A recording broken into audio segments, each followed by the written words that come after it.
Hi, this is Rachel in Recover. We've got a special guest with us. Caroline, she's going to tell us a little bit about herself, and then we're going to talk about nutrition and trauma and how it affects the body. Caroline, tell us a little bit about yourself.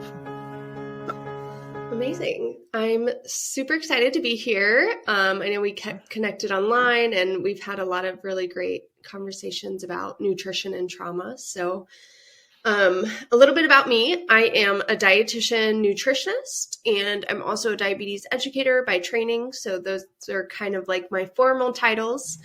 And in my private practice, I spend a lot of time working with people who either have been diagnosed with an eating disorder or have some form, shape of disordered eating. And that, can run the gamut from just feeling preoccupied with food, having a lot of thoughts about food, to more disordered thinking around food that is really taking control of their lives. And so people tend to come to me when they want help with those issues. And to your point about nutrition and trauma, those are not typically words that we tend to hear together, right? So like trauma and mental health, we tend to think of as, its own topic, and nutrition and dietitians tend to be their own lane as well. And while that's true, they are separate, they are actually very connected. And so I'm really excited to just dive into that with you and talk about maybe how having a history of trauma, whether that's big T trauma or little t traumas, how that can really make us change our relationship with food over time, and maybe even use food as a control mechanism or as a way of soothing ourselves after, going through something really challenging. Okay, so what got you into nutrition? Yes. So I got into nutrition. I actually have a history of disordered eating myself. And so, like many dietitians, to be honest, I wanted to go to school to learn a lot about nutrition and diet and what the best things to do are, right? And that was kind of what got me into it in the first place. And of course, the more that I learned, and the more that I realized that I didn't have a good relationship with food, that over time became kind of my new passion. And, I didn't specifically ever intend to work with people who had a history of trauma. That certainly wasn't ever on my radar when I first got started. But it was something that came up over and over and over again, especially as I started seeing similar types of people in the disordered eating world who were trying to change their relationship with food. Many of those folks, we started putting those dots together, realizing that there maybe was an incident in their past that kind of started a lot of this and triggered it. I can see that. You go into the nutrition for trauma victims. Like, I know you kind of answered this, but I know you started seeing a pattern of it, but really pushed you, hey, this is not just, a pattern. This is something I'm passionate about.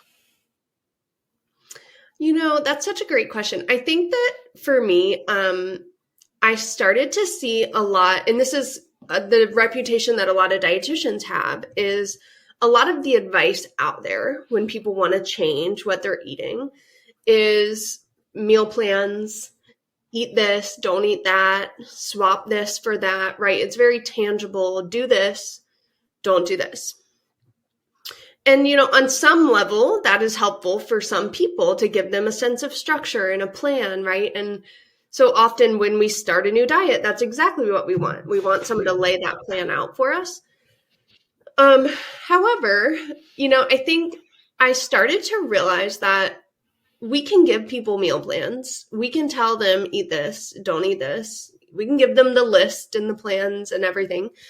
And I was still seeing people come back and not, being able to implement that or make a sustainable change long term. And it really started to occur to me that there's something happening that's not just on the surface level, like what we're eating. It's so much deeper than that. And there are pathways really carved into our brain, into our psychology, that drive us to food when we are stressed and emotional, when we're sad, when we're happy, even, positive and negative emotions. And so I think for me, it was really born out of like realizing that just the basic nutrition guidance is only getting people so far. And even beyond that, you can diet and still end up back at square one 12 weeks from now if the diet didn't work for you, if you had a ton of stress, a ton of life stuff happened. And so I think I just started to fall out of love a little bit with that nutrition, hardcore nutrition stuff. And I started to really fall in love with what makes people change and what makes new habits stick. And more importantly, probably why don't habits stick for some people, or why can't some people seem to make changes that seem quote unquote easier for everyone else. And so that started to really be more of my focus and where I spent a lot more time and energy with clients. And over time, that certainly evolved into the approach that I have now. Okay. What are some patterns with trauma victims and eating disorders in your field? Yeah. So, I have a lot of thoughts on the different types of patterns that people take on after trauma. And around food, it typically goes in a handful of ways. We live in a world that really prioritizes, looking healthy, being fit, going on diets. So a lot of times a typical pattern that I see is something traumatic can happen, and we immediately look for a way to feel better or control how we're feeling, all of these emotions that have come up in us. In some ways that we control that is actually just going on a diet. We look around to the outside world like we're, covered in all of these diet culture messages. Excuse me. And when we are faced with a really difficult moment where we don't know how to cope, we don't know how to act, we look, to the outside world, and that's what people tell us we should be doing. And so a lot of people pick up on that early on, even, without any trauma history. We pick up on a way of being that's good, a way of eating that's good, and a way of eating that's bad. And that tends to be something that people reach for when they need a sense of safety and control. Going back to the meal plan, a meal plan is very safe for a lot of people. It feels structured. It feels certain. It feels consistent. We know what to expect. And so, even though following this meal plan, it might literally be making somebody miserable, it also is certain. It also leaves them with a sense of safety. I know what's coming today. I know what I'm doing tomorrow. I know what I'm eating for dinner. And that can feel really good. So it's like this positive feeling when it first starts, but over time it gets us hooked, right? And we don't really develop a healthy coping skill there. We're just kind of blindly following a plan. And then if the plan doesn't work, we tend to take on that shame or that guilt or all of those negative emotions as a result, when it really wasn't us that was the problem. It was that the meal plan didn't work. So, again, so much that I could say on this topic, but I think that that's a really big pattern that I see is just dieting to create a sense of control, create a sense of safety in the world, certainty. And then, ultimately that ends up being kind of a negative reinforcement cycle, because most diets and meal plans do fail at some point. We can't do them forever because they are very restrictive. And so then we take on this negative, identity that we're a failure, that we can't stick to these things. So that's where that guilt and shame can really crop up.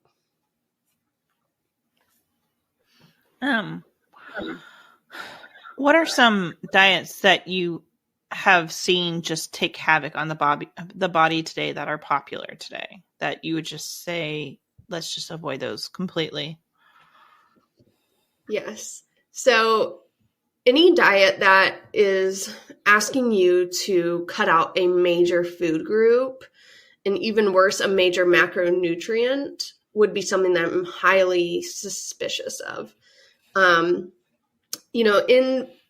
Ultimately, in reality, most diets don't work. So whether you're looking at keto or Atkins or 75 hard, right? What are some of the other popular ones? I'm trying to think. So any of those diets are super restrictive. What'd you say? I said the paleo diet. Yeah, paleo, definitely. Weight Watchers, Noom even, which is super popular now, is, an app, but it really is just a diet plan with a coach tacked on in your chat messages. So, all of these diets that come and go, right? That's kind of the definition of a fad, right? It's not something that sticks around. It's not something that has long-term evidence. Those diets tend to be the most impactful in a negative way. And typically what happens is the typical follow or the typical pattern of restriction and dieting rather is we go on this diet, we stick to the plan. At some point, we start to feel like it's not working anymore. We can't stick with it. It's too challenging. And we usually, right, throw in the towel. And that doesn't ever feel very good. And then we end up back at square one. And we never really learned, maybe some of those habits stuck with us if we were eating more regularly or focusing on a certain food. Some of those habits can stick with us, but more often than not, we really don't learn anything through that process other than, seeking the physical result of weight loss and dieting. So, something to really think about is how sustainable is the diet that I'm going on? Is it something that I can do today up until, indefinitely? Can I do this forever? Basically, when you start a new diet or a habit change, it's a great question to ask yourself is, can I do this forever? So a lot of these diets, we just see that that's not the case. Most people can't do them forever, and most people don't. Most diets have an end point, and that's a huge red flag to me. If there's an end period to the diet, it's like, what are we going to do when the diet's over?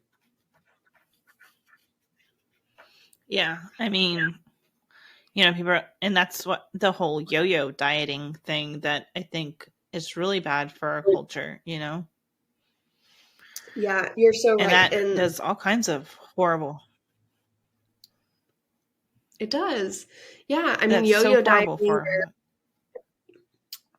you're going on diet after diet, on and off a plan, that can lower your metabolism. It can actually cause more weight gain. So we tend to regain the weight that we may have lost on the diet and then actually gain more, even more. So every time we're doing that, we're yo-yoing up and down. Our weight is cycling up and down. Our metabolism is damaged and lowered in that process. And so, yeah, you're absolutely right. In that process, it's just incredibly harmful. And what about intermittent fasting and fasting in general? Like, there's like people, do fasting for spiritual reasons and, and tell us a little more about that. Yeah. I mean, fasting is a practice that's been around for thousands of years, right? So, ancient religions used fasting in the religious context to maybe improve their spirituality or their relationship with God. And that's still used today. I mean, Ramadan is a great example of that, where people fast all day and they don't eat until sundown, right? And so, I think when we think about fasting in that way, it's really important to consider your intention behind fasting. So some people's intention is to be closer to God, to be more spiritual, right? And so that, you have this higher purpose beyond fasting rather, that's beyond just yourself. And it's not as superficial as maybe how you look or how your body looks that day. Where I see people getting into trouble with fasting is they maybe overate last night. And so their intention is to fast today to overcompensate and make up for what happened last night or over the weekend. And that is a very vicious cycle that we can fall into if we're not careful, where we are under-eating all day, overeating at night, and then under-eating again, or fasting really the next day to make up for it. So, again, it goes back to intention behind the action. And certainly a lot of people, I have friends and family members who just aren't breakfast people. So technically they're fasting all day. But their intention is more that they have more energy when they skip breakfast. They feel better. It doesn't, have any negative correlation later in the day where they're like overeating or having all these negative kind of reactions to fasting. So I'm always looking at, what people's reasons are for doing these things. Okay. I mean, that's very helpful. Hey guys, thanks for listening. Rachel in Recovery will be back next week with Caroline with part 2. As always, follow us on your favorite social media platform and podcast platform. And if you have any questions about Rachel in Recovery, please be sure to reach out to us either on social media or on rachelinrecovery.com. And there are tons of new resources out on the website. So check that out, guys.